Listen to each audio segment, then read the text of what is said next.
Women welfare services വാർഷിക സമ്മേളനം സംഘടിപ്പിച്ചു. Women welfare services Manjapra Mar Sleeva Forane ഇടവക യൂണിറ്റിന്റെ വാർഷികവും വനിതാ ദിനാചരണവും സംഘടിപ്പിച്ചു.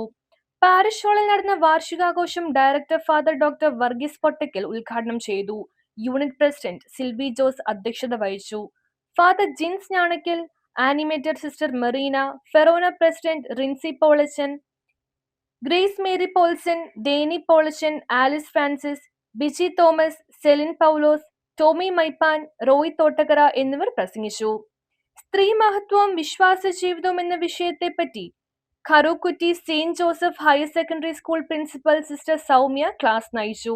തുടർന്ന് സമ്മാന വിതരണം, കലാപരിപാടികൾ, സ്നേഹവിരുന്ന് എന്നിവ നടത്തപ്പെട്ടു. News bureau, Angamaly.